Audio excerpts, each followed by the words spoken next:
Good afternoon, all. My name is Chris Cerf.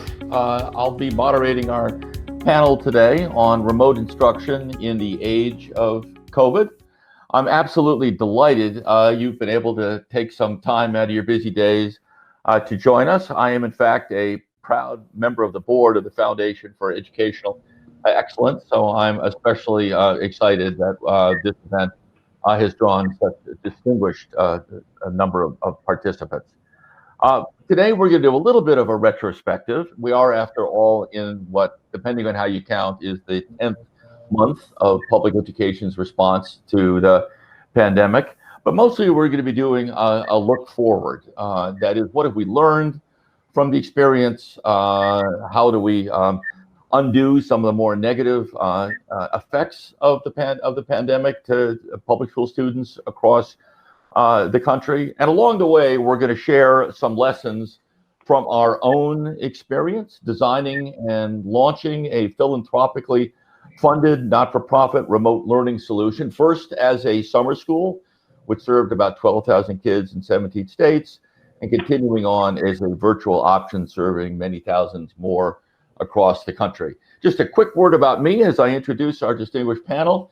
I started out in life as an educator, taught high school history for 4 years, and I've spent the balance of my career in public education in one form or another. I did have a few turns in the private sector side of that, but most recently served as the superintendent of schools in Newark, the state commissioner of education in New Jersey, and during the Bloomberg-Klein years, I was deputy chancellor of the New York City School of Education.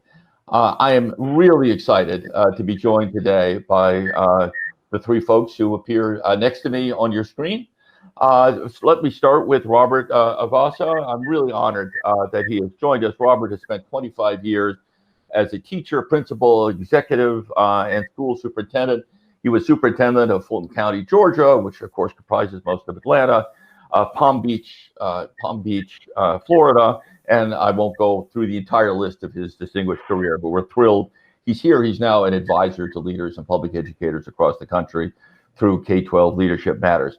Stephen Wilson is a dear friend and colleague, but I also have to introduce him with a note of some jealousy. As the commissioner of education in New Jersey, I was very tired of hearing about how Massachusetts was perennially the #1 state in the country when it came to student results. And a good deal of that is attributable to Stephen's work back in the 1990s when he really led the strategic thinking that led to all the remarkable things that have happened in Massachusetts. He's gone on to do a number of other remarkable things. I think most notably founded a charter school network called Ascend Learning in Brooklyn, serves about 5,500 students, and I think most importantly of all is one of the only networks or districts in America that literally has closed the achievement gap in a very, very dramatic way. Next, and also equally exciting, is my friend and colleague Ian Rowe. He is has spent many years serving as the chief executive of Public Prep, another very successful charter school in New York City. He's a resident fellow of the American Enterprise Institute. He has just launched a extraordinarily exciting enterprise called Vertex Partnership Academies, which is a new school network also in New York City aimed at high school students in particular. And he won't put this in his bio, but I learned inadvertently he's also the winner of 2 Emmys. I'm not quite sure how that happened. But in any event, I'm really excited to have all of you join us. We do want to have this event be as interactive as possible. So if you look over on your screen, we've all been trained on Zoom, but we are capable of learning a new technology. Please do use the Q&A. Pop in questions at any time. We encourage dissent. We encourage participation. If you're willing, we'll pop your face on the screen, but we would ask you before we did that. I do want to have 2 very brief introductory comments. One is, as we all look back on the events of the last 10 months, sometimes with a somewhat critical eye, I want to inject a note of compassion here. There is nothing harder than long-term planning in the context of public education for a variety of different reasons. reasons. But when one is asked to plan, when the critical facts on the ground that are decisive are not known and not knowable, it makes it extremely difficult. So to the extent that we level criticism at some of our system colleagues, we also combine it with a high level of respect and compassion. And then secondly, a little word about digital. I've been in this world for a long time now, on the private sector and the public sector. And there are those out there who deeply believe that the whole world should migrate to a digital solution, and that's the answer to all of our educational challenges. I happen not to be one of those, and I think my colleagues are not either. That we do believe that digital is a critical element of an effective education to be integrated into traditional education delivery systems. But we do really understand the power and the intimacy of in-person learning. So at the same time, the national narrative has been that remote learning is inherently a disaster. I don't share that view either. As we have learned the hard way, but I think in a very interesting way, there's a lot of value that remote learning can create and can be integrated into education moving forward. And that indeed is our topic today. What constitutes effective virtual education? And as we move toward that glorious day when the pandemic is not the driver here, how can we take those learnings and integrate it into our path forward? So let's start with some questions. I'll address that to everybody, but Ian, if I can put you on the spot, I'm going to start with you. Would you just give us a sort of quick overview of the sort of path, the narrative arc of the public education's response to the pandemics over the last several months? Well, thank you, Chris, and thank you, everyone. This is a great panel. And Chris, I agree with you. This whole situation does require some grace, and recognize that we were all back in March. I was running public prep at the time. We have 2,000 students, primarily in low-income districts in the South Bronx. And we were all thrust into a situation in which we now no longer had physical classrooms in which to teach. And before we could even get into questions such as, what are the most effective ways to do remote instruction, we had some basic plumbing to do. We had done surveys in the weeks leading up to the closing of schools of our families, and discovered, many of our kids didn't have access to the technology, didn't have access to internet and Wi-Fi. So we had more than 1,000 Chromebooks physically delivered. We set up Wi-Fi hotspots in housing projects. We even set up work areas in homeless shelters where some of our kids were being housed.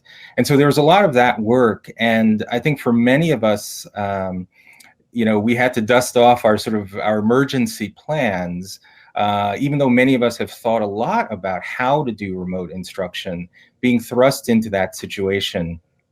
I think a lot of districts across the country were left, they weren't prepared. And so across the country, you saw a lot of districts implementing, worksheets, not very little synchronous instruction. And frankly, and we'll talk a little bit more about this with Cadence, we saw districts both trying to salvage the spring and plan for the fall, and leaping over what we thought was a great opportunity to create a whole new solution for the summer. You have advised districts, you have led some of the largest districts in the country. How would you briefly describe the sort of arc of how schools and districts and networks responded to the crisis? And did it change over time from the initial response in the spring through the summer and the fall? Yeah, and look, again, like everybody else, we are deeply appreciative of all of the public educators and private school educators, anybody who teaches, have gone through a really difficult time. So we get that, but quite frankly, we were just caught flat-footed and unprepared. That's the reality of it. There's no way to sugarcoat it. Parents did give us a pass on the first run, and I know we're going to talk a little bit about sort of what happened between March and August, September. And some districts, I think, got better, and some just really struggled. So it's a wide variety, but for the most part, I would say we were caught flat-footed. and unprepared. And some of the features of that is everybody said, well, we've got to go remote, right? But that is a very, very big bucket, and it includes everything from swivel cameras to off-the-shelf asynchronous courseware. And indeed, if you look at the data, that was the predominant solution. Well, there you go. We have some statistics to share. There was the very complicated question of how to respect the needs of personnel who have a legitimate concern with safety and managing their own lives with managing the needs of students. And then there collectively was a disbelief that this really was going to last as long as it lasted. Over the summer, again, we sort of thought it was winding down a little bit. We got ready to come back in a hybrid way or another way. And then a surge came and parents resisted, and most districts went to an all virtual or predominantly virtual solution. So it really, really changed. So let me turn the question to a somewhat counterfactual one. If you were a sort of a czar, the education czar of the country, and goodness knows we don't have that. We have 50 states, we have 14,000 districts, not to mention homeschools, charters, private and parochials, and so on. And you knew what you knew now, right? Can you just give us a sort of lightning round response to what you would have done differently based on the learnings of the last several months? I actually think it's an important question because we don't know exactly what's around the next corner, but we know that something is somewhere down the line. Stephen, let me get your views on that. Oh wow, you're putting me on the spot. You told me you would call on somebody else, but no, I'm happy to. I think that if we'd had much more assertive state leadership from the SEAs, I think that would have been really helpful. I don't mean to finger any particular group, but I think that quite honestly, I think that there should have been much more live instruction from the beginning and much more insistence that we've got to continue to do school in a meaningful way where accountabilities remain. I mean, I think that as you saw in that last slide, for the most part, districts did not take attendance. There was little or no grading, no check-ins. I mean, this is not good for kids. Now, I realize that they were extraordinary circumstances. There was a lot of focus on getting devices and ensuring connectivity and simply attending to the hierarchy of needs and making sure that children had meals and other basic needs. But for the most part, the movement away from synchronous instruction and relying on asynchronous platforms, I think, was a disaster for kids. And so I think that to have taken a stronger stance on that from the beginning, which we saw in a few pockets, would have been, in hindsight, the right move. Stephen, Robert, rather, you've been appointed czar. What would you do? I think one of the first things, the lessons here is folks didn't work with their communities. Like, there's so many other assets in a community besides the school system, county government, city government, and then just the public in general. And I think people were looking for ways to help and to contribute. I think I would have worked a little harder on getting the basic community involved and engaged and helping us solve some of the issues that we saw, including some of our business partners that I think maybe weren't as, we didn't ask them enough to help us enough. I do agree with Stephen on the issue of the state. Sometimes in the local district, you need to have a little bit of cover to be able to make some of the tougher decisions and provide more clarity to the community. So I think communications was also something that we didn't do as well. And I would do a lot more communicating and engaging and being prepared, I think, in hindsight, knowing which kids had internet service, which ones needed, more assistance, et cetera. Thanks. I'm going to sort of lob in a little controversy, and that is, if it were me, I would have quickly differentiated between elementary education and middle and high school education, and I would have organized around as quickly as possible a broad in-person educational system for younger kids, and use the space in districts to serve them while developing absolutely top-flight remote solutions for middle and high school. Easy to say now as the epidemiological evidence has become clear, but that's one thing that I think I would have done. Fortunately, no one asked me to run anything, so we'll have to take that as a hypothetical. Ian, we're going to keep the conversation quite general, but several of us became personally and professionally immersed in this issue through a not-for-profit called Cadence Learning. Can you share a little bit about the background of Cadence? Yeah, and let me actually just add one item to what you just said, Chris, because I think even looking back, it would still be valuable now. One of the challenges that most districts still have is really assessing the risk of doing in-person instruction. And so, when they're looking at general transmission rates, so, Emily Oster at Brown University has, did an independent effort to try and gauge for districts across the country, what was the real risk? What were the real transmission rates for students and faculty? That is something that had the federal government or state government provided that kind of in-school information, then that I think would have helped and could still help even today. Districts make the kinds of decisions that you're talking about, making the distinctions between elementary and middle and such. So that's something that not only would have been great in hindsight, I think would be very valuable today. In terms of how we were thinking, now this is going back to March, April, when a band of us got together, Stephen, Chris, Doug McCurry from Achievement First, Mary Wells from Bellwether, a team of people came together and said, this issue is not going away. There are districts across the country that are struggling to figure out how to adjust to this new reality. And so there's a lot of scrambling over the months of March through June. Simultaneously, many school districts and school leaders were thinking about the fall. What are all the scenarios? Because let's say there isn't a vaccine. Let's say the pandemic worsens. We're going to have to figure out multiple scenarios to manage simultaneously. And so most districts didn't have the bandwidth to execute for the spring, plan for the fall. And then, of course, you've got the summer, which already perennially for many of the districts that we already serve suffer summer learning loss. And we thought there was an opportunity there, that in this crisis, could there actually be a way to do some of the things that we've been talking about for years? How do you leverage your top talent in a whole new way?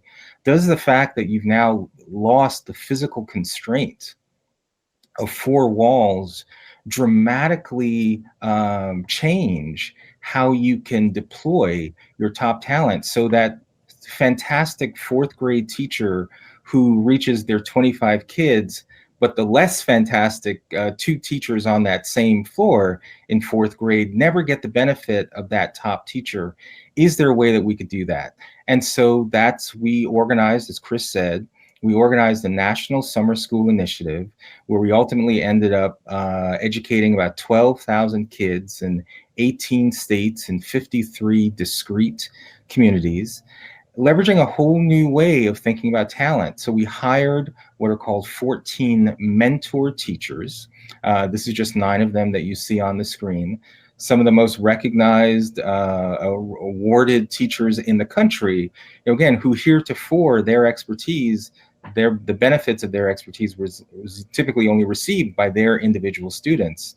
Well, we set up a structure was that mentor teacher now worked in partnership with what we call partner teachers, where we created a one-to-many relationship where the mentor teacher working with potentially 10 or 20 partner teachers, where each partner teacher had maybe 20 to 25 students in their care, on a daily basis could interact, where the mentor teacher had what we call their own showcase students, where the mentor teacher would teach their showcase students, develop the lesson plans, the materials, and actually teach that in advance of when the partner teachers were teaching the exact same content. So imagine on a daily basis or on a regular basis, a mentor teacher, one of the best teachers in the country, who's teaching in your grade and your subject. You have an opportunity to interact via Zoom, where that teacher is saying, here were the moves I made to teach this content. Here were some of the questions that came from students. This is what you've got to be prepared for. These are the likely misunderstandings. Here's some of the student work. And so it's the kind of real-time professional development where your partner teachers now are having content. So the actual video, the video of the mentor teacher teaching their showcase kids, the partner teachers could now actually use that in their own classrooms. And so it became this optionality where sometimes they would use that great content, or if they felt that they had mastered the instructional strategies, they were able to do it themselves.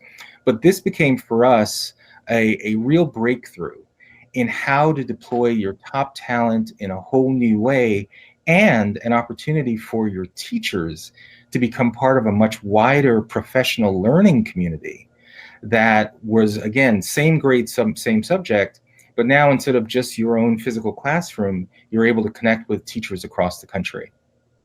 Thank you. And I should, along the way, give thanks to the very generous foundations and philanthropists who enabled us to make this available, not as a vendor, but as a partner to public education. By the way, still very much eager to make this available this spring and summer as well. And we really felt that in light of the incredible budget crises that also accompanied the pandemic, we wanted to be able to just make a difference in whatever way we can. But speaking of that, Stephen, I don't know whether you want to add to Ian's answer or incorporate whatever you have to say on that topic into the question of what did we learn about what constitutes effective remote learning? You're on mute, Stephen.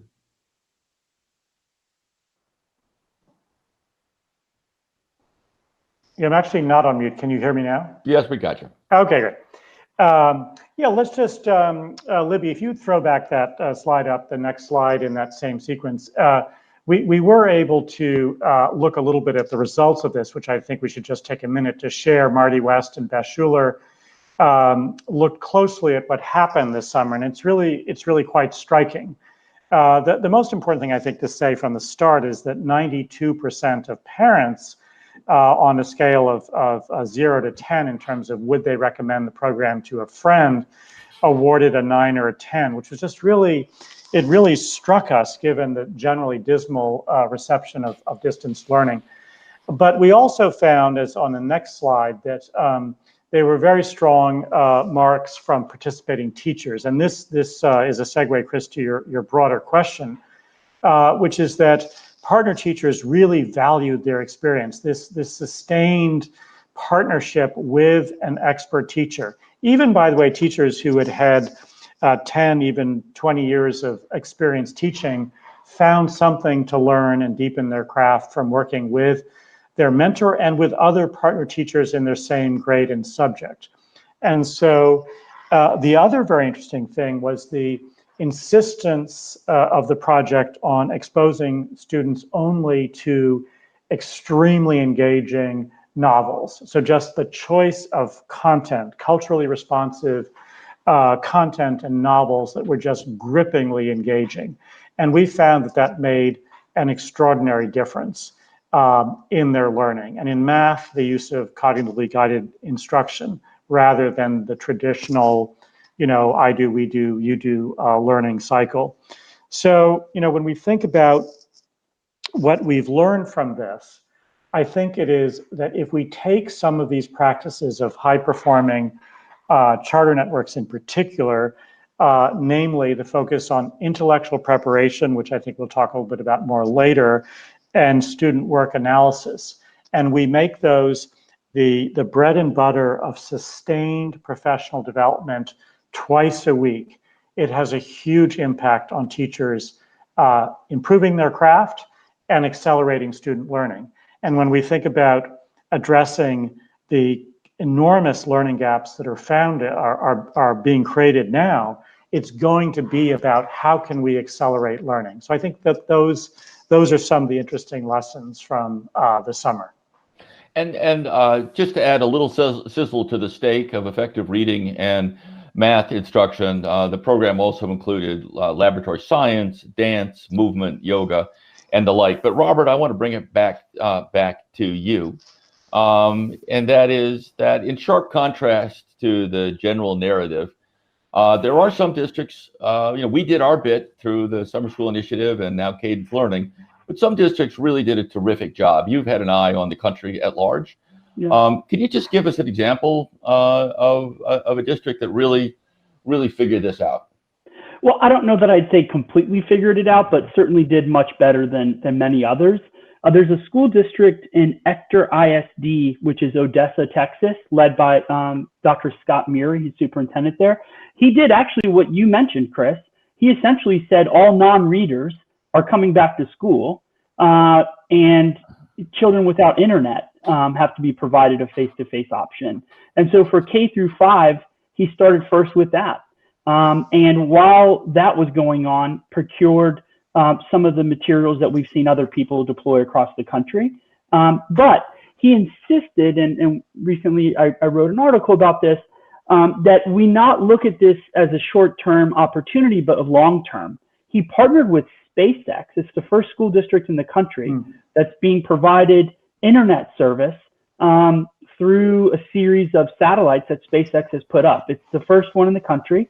It's a pilot, but in the middle of Odessa, Texas, where there is no internet, these children now have an opportunity to have quality internet service, not just during the pandemic, but for a longer period of time. Thank you. I just want to remind our many participants on this call, feel free to jump in, lob in a question, come online if you want, or we'll read your question and answer it directly. So I would encourage you to do that. And we have a colleague who is going to help distribute those questions. And so we hope that we'll hope to get to that at your complete convenience. So let's turn to the future a little bit. So sooner or later, this pandemic will wind down. What I'm very, very interested in is what are the lasting effects of the experience we have gone through and are going through, positive and negative. And what I'd love to do is turn to each of you and just mention one, if you would, significant lasting effect. And then we'll come back in a moment and discuss what we do about that. How do we ameliorate it? How do we leverage it in a moment? So Ian, let me start with you. What do you see as a real lasting effect of what we've been through?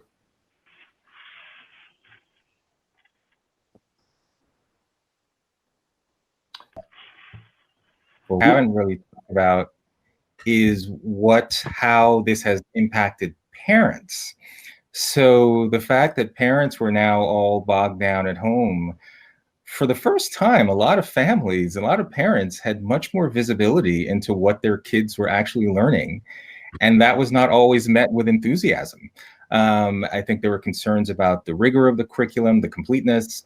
And so I think there's going to be a lot more interest in parents getting much more involved and taking greater control of their child's curriculum. So the possibility of greater homeschooling or micro schools, which have been popping up, suggests that there could be a great bump in that kind of instruction, which also creates more opportunities for online instruction and remote opportunities for parents to tap into. So I think that's one area that likely will survive the pandemic. So let me stick with you just for a minute, Ian, and focusing, a very interesting comment about the parents, but focusing on the students, right? So all of us have spent the balance of our careers working in education environments where, a material number of the students, and honestly, the majority of students, were either lagging behind or barely hanging on to grade level performance in the core gateway skills of reading and math, not to mention all the softer skills that are also very important. What do you see the lasting effect when it comes to the direct impact on students of the last many months? Yeah, well, one of the big lessons I think we all learned is that great online instruction is dependent on the same thing that great in-person instruction, and that's great teachers, great instruction, great intellectual preparation. So this idea that we were able to connect to these mentor teachers, and I don't know if we gave the scale, but there were 14 mentor teachers and more than 500 partner teachers, to get a sense of just the ability to leverage a small number of high quality teachers to then influence hundreds and hundreds of others. That same relationship can also be maintained even in a physical environment. So imagine you have a fantastic mentor teacher, again, take that great 5th grade English teacher who has their own core of kids, maybe they're videotaping themselves, but the same idea that potentially they could be slightly ahead of the rest of the faculty in that same grade and subject. On a regular basis, that mentor teacher is sharing pre the implementation of those partner teachers teaching the same content and doing exactly what we did during the summer. Imagine that. You are now sitting with one of the best teachers in your district has just taught what you are about to teach and has the lesson plans, the materials, examples of student work. That's a phenomenal form of professional development and intellectual preparation for the partner teachers. And I really think that that is a breakthrough that can directly impact the level and quality of instruction that kids receive. Thank you. Thank you for that. And Tilly, I see a question from you. We're going to get to you in just a second, and just let us know if you'd like to come on live and ask it directly, or we should just respond to your interesting question in the Q&A line. But let me ask you, Stephen, what do you see to be the lasting effects? And then over to you for the same question, Robert. Well, I'm really glad that Ian described that. I think that once the pandemic, let's put it this way, created also some opportunities. And one of them was to say, you have this extraordinary teacher, the one that when you take visitors through your school, you just want to stay in that one room and linger there. You don't want to go on to the next room because it's so mesmerizing. That teacher should be able to touch more than 20 or 30 kids. And that's really the idea in this one-to-many model. And it just took the COVID situation to realize that it's not a new idea, but we really had never done it before. And so letting that teacher also share his materials or her materials and make them available to everybody else, especially in this period now, when teachers are overwhelmed, they're overwhelmed with all their other responsibilities of helping students who are experiencing loneliness and isolation and trauma and the loss of family, to be able to come to class uniquely well prepared to give a great hour of English and math every day. That's an incredible gift to students. I'm afraid, though, there are also going to be some, and there are many other innovations that have arisen over this period, but I think there are also going to be some lasting negatives. I think that the suspension of the assessment regimens in the state is a very, very dangerous thing. Yeah, we were all worried about the narrowing of the curriculum and how teaching and learning had become distorted by the standards and accountability reforms of the last 3 decades, and that very much needs addressing, still does. I think there are real solutions available.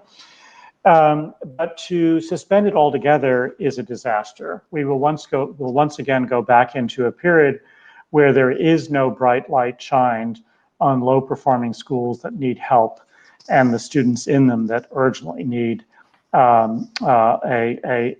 way out. And so that worries me greatly. And I think also there'll be some other potential negative remnants. The suspension of clear expectations of everyone involved in the production of education, including students, the movement away from attendance and grading. This is, to borrow the well-worn phrase of President Bush, this risks putting us in the soft bigotry of low expectations again. So I'm very worried about that as well. Robert, put on your hat as a former superintendent. Typically, you're presiding over what is the largest public entity in the district. Your revenues are highly dependent on how many students are coming to one of your schools. I know you have lots to say on other aspects of the pandemic, but from that vantage point, what do you see as a lasting effect? Well, here's the issue. What we're seeing is that there's decreased enrollment, and parents are finding other options. And the reality is they may like those options better than the ones you're providing as a school district. So it is imperative that school districts pay attention. People are voting with their feet. They're making choices. And if those choices work, they may not come back. So I'll give you just some real anecdotal examples just here in my community where we've got some children who, as many of you know, high schoolers don't want to start school at 7:30 in the morning. And there are schools that are giving them an option to start online at 10 o'clock in the morning and go to 3 or 4 in the afternoon. So things as simple as that, school districts need to be thinking about and providing options or partnering with groups to help them think through how they can do that. But this could have a lasting financial impact. And we have spent billions and billions of dollars on buildings across this country that could be only 50, 60% full if we don't respond to the needs of the parents and the kids. And one way to build on that, what I think is a superb point, is that school districts, if they redefine themselves as offering education through multiple modalities rather than competing, trying to juxtapose the traditional brick and mortar model with, for example, a virtual charter or homeschool or the rest, but to say, we can give you what you want, but you're still going to be a student in our district. That's right. I think that is a real trend, and I thank you for highlighting that. I'm not sure I know how to do this, but Tilly, I'm gonna give you a chance if you're willing. Hi, Tilly. Thank you for joining. Very brave of you. Really admire that. Tilly, you put a question in the chat. You want to toss that in live and in person? Yep. I think someone's got to unmute her. Yeah, put your cursor over your square and push the unmute.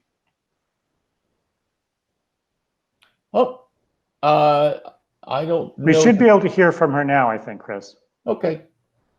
Tilly, we're having a little technical problem here, so unless our guiding technician can fix it, we are going to come back to you with many apologies. So I'm going to wait to hear from our technician in the chat room, and then we'll see whether we can address that. Thanks. But I will go to your question.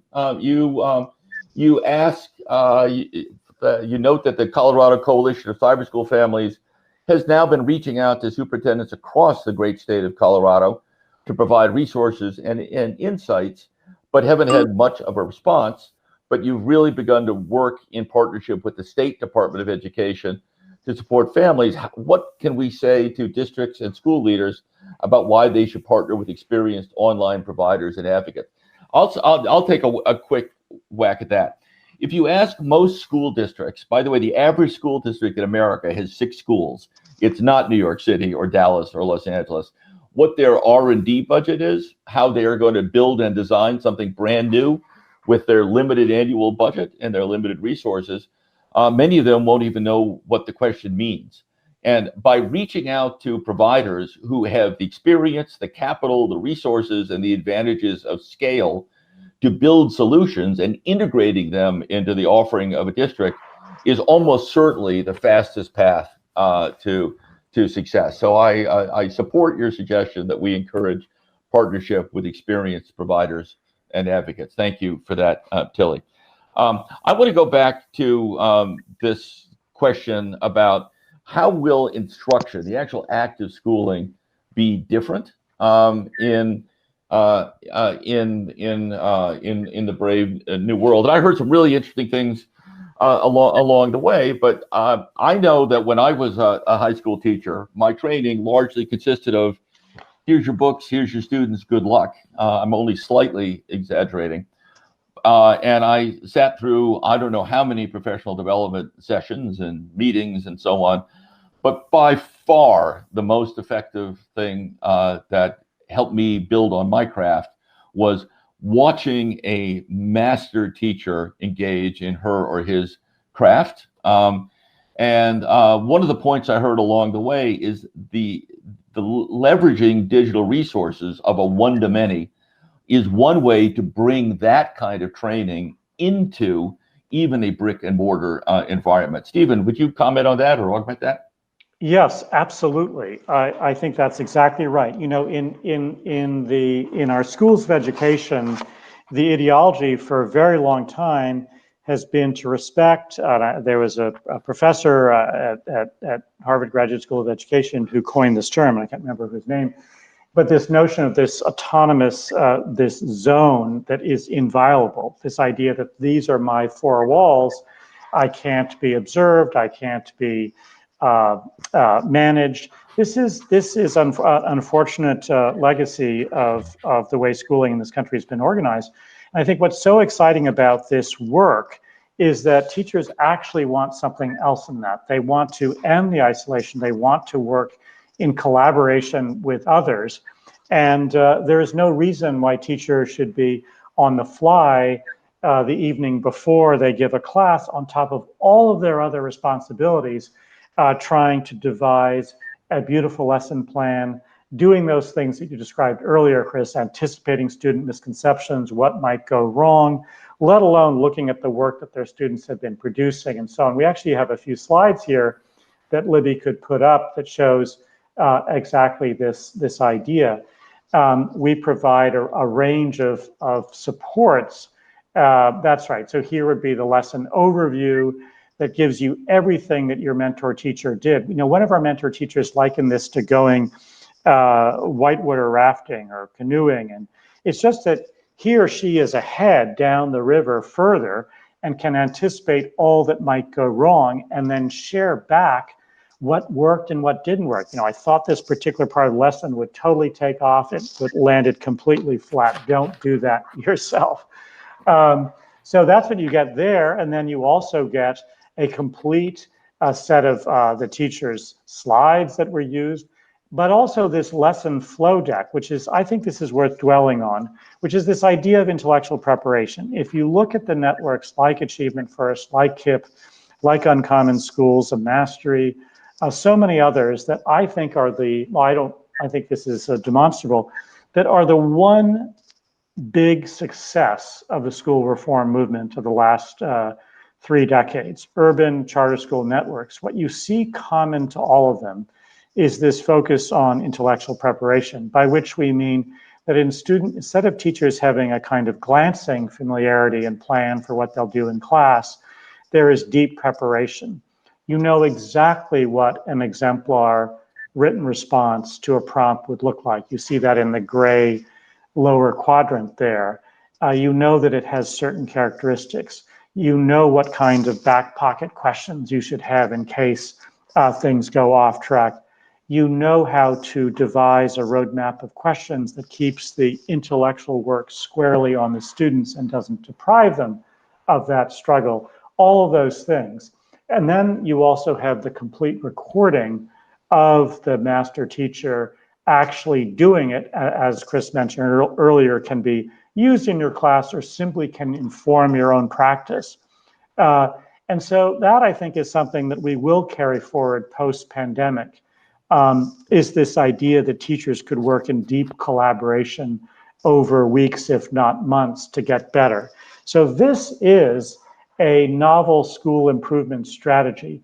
It's a way past the carrots and sticks of school accountability, instead into a model of collegial support. And I think that that could be very powerful going forward. Thank you. I want to go back because I think we skipped over it in a way where I think it deserves deeper investigation. And I'll start, and that's the subject of learning loss. I don't know that anybody who's listening or participating in this call or on this panel is unaware of this, but the simple reality is that children who do not master the essential skills of English language arts and math, and certainly more broadly science, and now probably computer science, by the time they graduate from high school, have a demonstrable disadvantage in life. It's evidenced in their lifetime earnings. It's evidenced in their likelihood of unfortunate contact with the judicial system. It's evidenced in morbidity rates, mortality rates. Almost every piece of objective evidence points to the catastrophic impact of not leaving one's childhood having mastered at least the core skills of reading and math. The reality is, and we had some slides that we could bring back up, but the reality is that this pandemic has taken that issue and exponentially compounded it. And all of the things that we are trying to do, and many of you have tried to do, certainly are aimed to put a dent in it. I'm not sure that they put much more than a dent in it. So I'm going to put out there for reaction a somewhat radical idea, and I hope this will stimulate some back and forth. Is what if we just decided that time is an arbitrary construct? There's nothing magical about 7 days in a week, just as there's nothing magical about graduating from high school at age 18 instead of 19. What if our collective national solution, which would take a major federal funding, was to at least destigmatize redoing one semester of the third grade or redoing one semester of every grade? And even for those students who had not lagged behind, to say, well, yeah, but this is the semester where you can expand your horizons by taking Mandarin or computer science or advanced placement, calculus, BC, or get that season and your final senior season in the football team under your belt.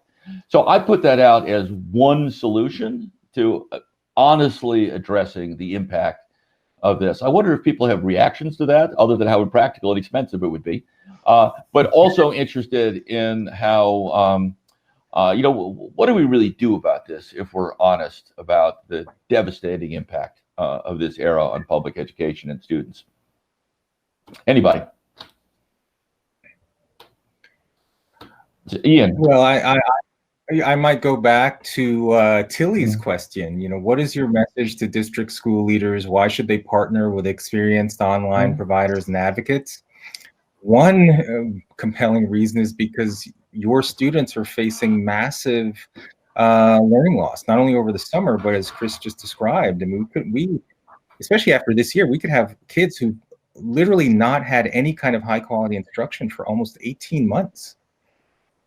And so so on a practical matter, there'll be parents who just aren't yet still comfortable sending their kids physically back into school. So that's one reason that you want to partner with online providers and advocates.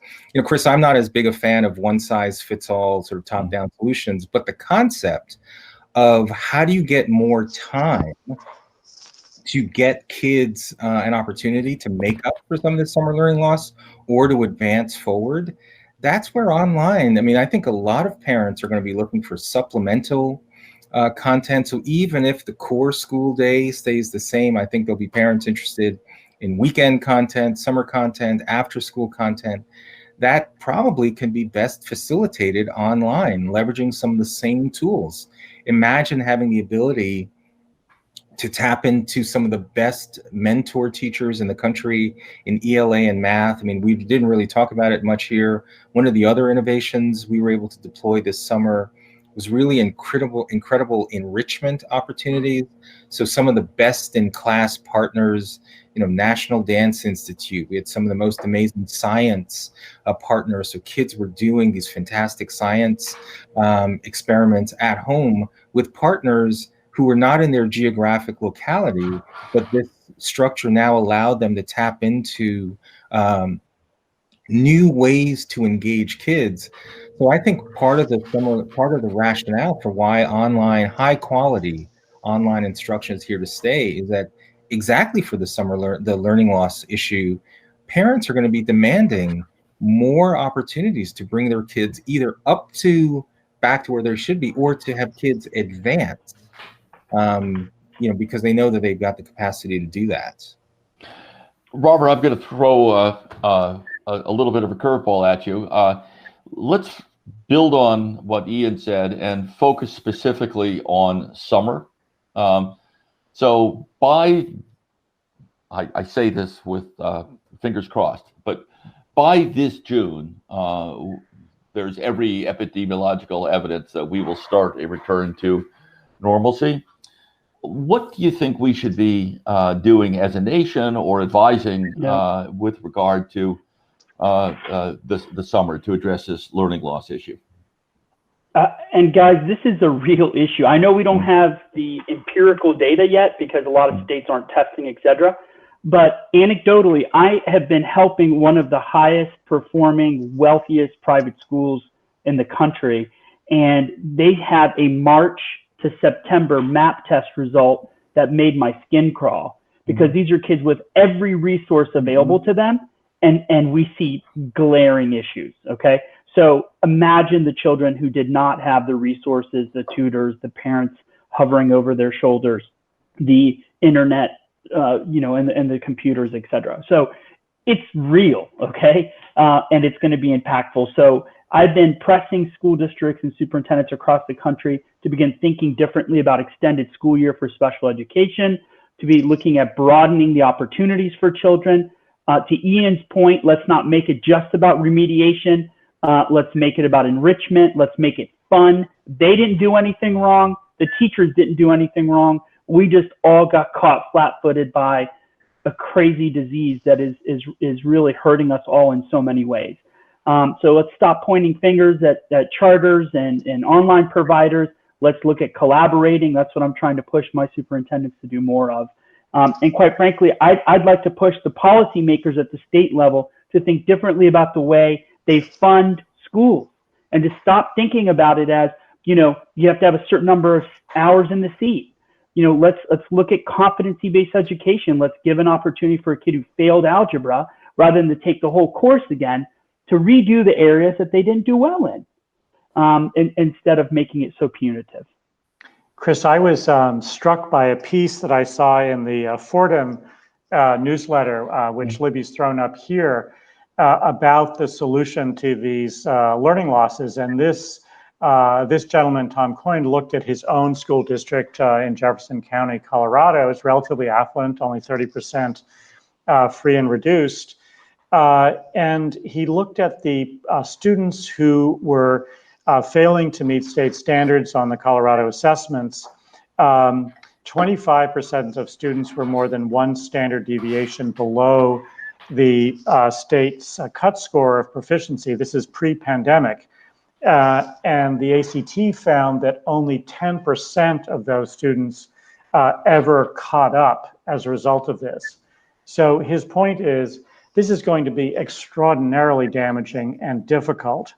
And so when we think of solutions, and he explored some, and I put them on the next slide, he considers differentiated instruction as a solution. And this, of course, is what teachers are insistently told to do. And he points out, I think quite correctly, that there's just no record of success. You're asking a teacher to do something that is superhuman, to somehow fill in gaps across a diverse student population. It's just not possible. Bob Slavin has suggested, as I think people have seen, that we hire 300,000 college graduate tutors to work with up to 12 million students. It's a fascinating idea. Tutoring does have the biggest effect size of any educational intervention, but it would be colossally expensive and difficult to source. And then David Steiner, who's done so much extraordinary work beginning here in New York, is proposing acceleration, not remediation, going back to Robert and Ian's point. We can't solve this problem through remediation. We have to continue to expose all students to grade level content, even while we are filling in gaps. And I think that's just exceptionally important. So we've got to be, all kids have to have access to ambitious content, even while we're addressing their learning gaps. So first of all three of you, I think, made very specific, concrete, and helpful comments.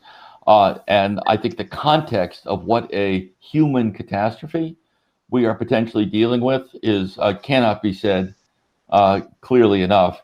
But I also go back to this issue of time. None of these thoughtful solutions work unless kids are in an educational environment, right? If for example, the summer is, as it is for most kids, and certainly as it was for me when I was a kid, which is essentially time off from school.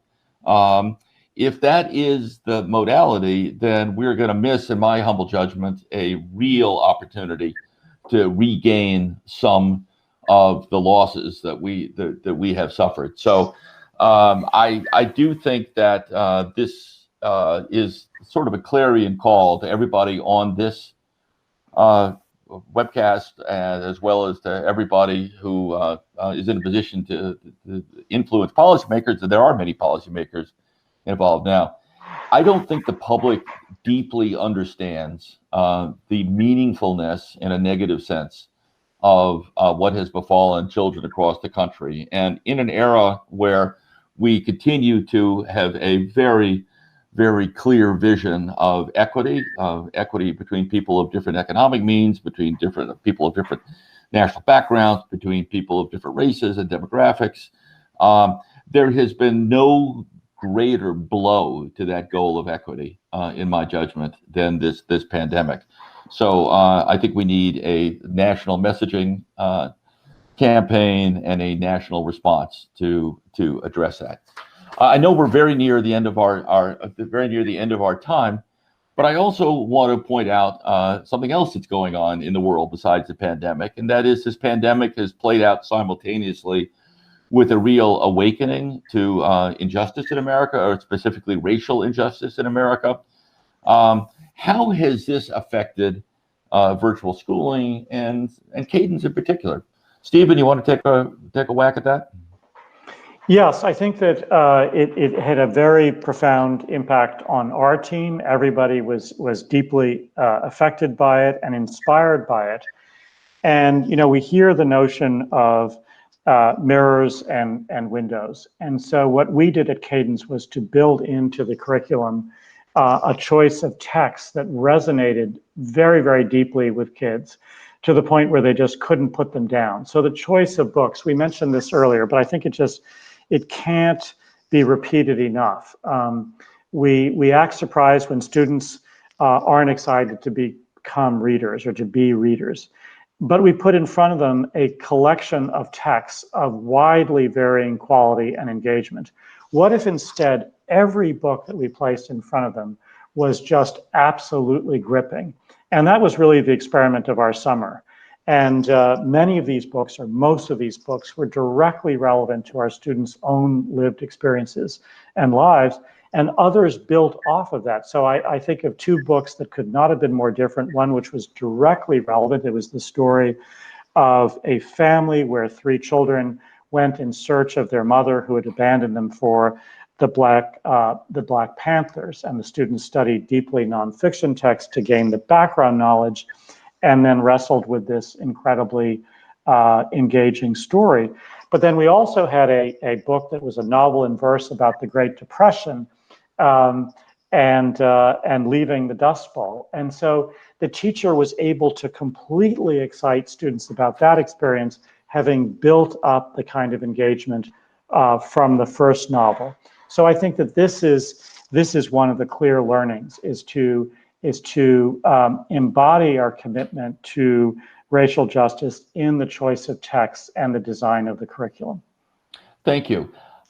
We, believe it or not, have run out of time. If we could put up, yes, thank you very much. You've anticipated me. As we break, let me say thank you to Ian, Robert, and Stephen, and to all of you who participated. And let me also say that to the extent anybody out there wants to learn more about what we are attempting to do as a not-for-profit foundation supporting districts and networks, please do write us here. We'd be glad to share our information, and we'd be equally glad to work with you or your colleagues to bring what we have learned over the course of the last 10 months into your schools, networks, or districts. So thank you very, very much. And with that, I wish everybody a wonderful rest of the day.